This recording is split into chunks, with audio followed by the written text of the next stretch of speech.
This video will show you how you can map out your email marketing campaign calendars for e-commerce and Shopify brands. So I'm just going to run over quickly why it's important to actually plan out your month in terms of what you're sending out, what topics your campaigns will be, and how to actually incorporate this into your entire kind of marketing funnel. So it aligns with your social media, your ads, and everything you're kind of pumping out outside of emails. And so at the end, you'll get access to a free template you can copy, and it's going to save you a ton of time when it comes to your campaigns. So as always, this document will be in the description, so you can get access to this to kind of take along and follow as you go and kind of reference this for later. So creating the perfect campaign calendar. So the theory, so why you actually need a calendar? What this is going to allow you to do is nurture potential customers into a buying decision in a deliberate approach. It's going to keep your list engaged with your brand without spamming them, and just keep you prepared and really save you a ton of time and stress by rushing emails and half-baking a Canva design late at night when you need to push something out. So it's really going to be around your campaigns, so attributing 30 to 50% of your email revenue every month, and you want to be sending out 3 times a month to ensure this. And planning out the month prior is going to ensure that you can provide engaging, converting emails, keeping you top of mind with your customers, and then aligns with your long-term strategy to keep them over the long run. So who this is for, e-commerce brands doing over 20K per month in revenue. You've got a list with over 1,000 engaged emails. They're opening emails, they're interacting with the brand, that kind of thing. You're under the pump with email ideas and planning everything kind of out, and you kind of want campaign results such as these. So before we kind of get into it, some useful kind of stuff to do before you actually start with this template and the spreadsheet and start mapping it out. Take a quick look at the month prior. So get some clarity, take a look at some of your campaign performance in the previous month or even quarter. And so this is going to give you a lot of good insight into what you can keep doing, stop doing, and start doing. So taking a look at what's the best time to send, what times people are opening their emails, what topics and types of emails worked well, best performing campaign, why did this do well, what was your worst one, what happened here. Subject lines, you can look at open and click rates. Also your flow history, this is kind of a little niche one. People don't actually take a look at. You can kind of take a look at your flows and see if there's anything you can repurpose, put into your campaigns, something that's maybe performing well in your welcome flow or your post-purchase flow, maybe steal an idea, repurpose, mix it up and put it in your campaigns. So this is really a good start to just take a look at. Then kind of over to the other marketing efforts. So it's actually very important to consider this when drafting your campaign calendar. So you want to fit your campaigns with the rest of your marketing efforts. So looking at your social media, what you're putting out for the month, what your advertising is going to look like. So considering the rest of your funnel is going to allow you to refine and deliberately market to your customers in a multi-channel approach. So it's really going to reinforce that message over multiple channels. And by taking a look, doing a little prep beforehand, is really going to be able to make sure you just hit that home and really refine it. So what's the plan with socials? What ads are going to be up? Do you have an app? Any in-app messages, that kind of thing? Any in-person events if you've got a kind of physical store? And while this may take a little bit of work, failing to plan is planning to fail. So it's really important. Just a little bit of prep beforehand is really going to go a long way just in making sure that you can promote consistent messaging across all your efforts, optimize each touch point of the journey and expand kind of the reach, reinforce it across multiple channels.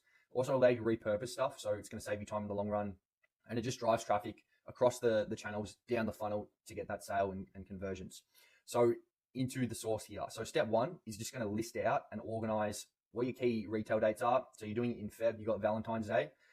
If you're doing it in Black Friday, now this is a bit different. There's going to be a ton more stuff and prep to do here, but just list out the key retail dates. You're not doing any product launches, giveaways. You're kind of doing any in-brand, in-store kind of stuff you're going to push out, any big sale. So this is similar to the retail. So if it's January, there's not too much. If you're in Australia, you got Australia Day, but you could kind of make up a big sales event. So stock clearance, 5-year anniversary, industry related day, national cupcake day, something like that. And all the notes and analysis for the previous month, as well as your other marketing channels. Step 2 is to choose your topic. So kind of what I was saying before, 3 times a week. So 12 emails over the month. And you want a sales event. So usually once a month is a kind of good base to aim. And so this can be up to 2 to 3 emails over 2 to 5 days. So you could have a little teaser, then the announcement, some reminders, and kind of last chance, some urgency type of stuff. So this is your big thing here. This is your anchor, and then all your education and awareness. So this is all around trying to educate the customer, position your brand as the solution, and really nurture, warm them up to the sales event. And so you want to plan this around your sales. So some good examples you can kind of reference and copy is product benefits, how to best use the product, competitor analysis, behind the scenes, reviews, success stories, sneak peeks, all this kind of thing. So really good ideas here. This is a really good ChatGPT prompt you can do to kind of create your email campaign calendar. So you can kind of copy and paste this. You're just providing kind of the demographics, what you're about, and then you're just asking for a couple of email campaign topics. So an example, what I said, February 3-day Valentine sale. I want to build up around this with some educational stuff, prime the customer. So give me some ideas around some product benefits. And then you can also actually plug in some of your recent data from the last month, and ChatGPT can kind of do its magic and kind of play around. So also just change this around as you see fit, and just outline the key sales and kind of what your goal is for the month. So step 3, once you've got all that locked in, time to kind of fit out your spreadsheet. And so this template and spreadsheet's just a little bit below, so you can copy this. So put your key sales date and campaign in first. So as I said, this is the anchor for the month, so then work around.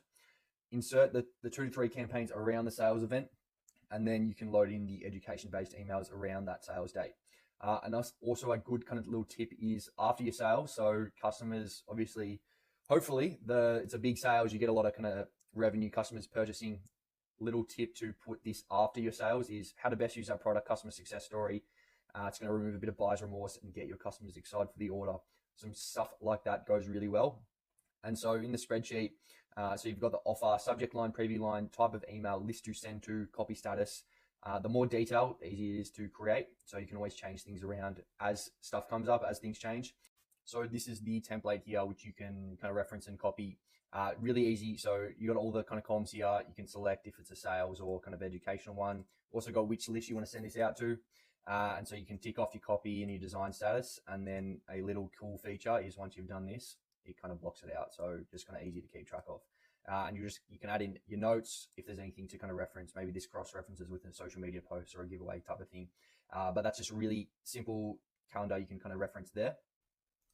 So really easy template to copy and paste. It's going to save you a ton of time when you're just planning out everything for the month.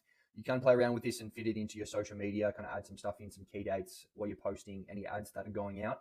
But otherwise, that is it for this video. Hope this was valuable, gave you some good insight on how you can kind of prep for the month, really lay it out, make things a lot easier by just laying it out this way. Also wanted to mention offering a free audit of your Klaviyo account. So this will include an action plan to take away to improve your email performance. So we'll look at your flows, your campaigns, all your technical setup, that kind of thing. Also provide a free campaign calendar for the month. So if you're struggling to come up with ideas, feel free to book in below. It's only going to take 20 minutes of your time, and you'll get your free audit and game plan within 24 hours. So that's it from me. There's some other helpful resources. And again, this will be in the description, but otherwise I will see you in the next one. Cheers.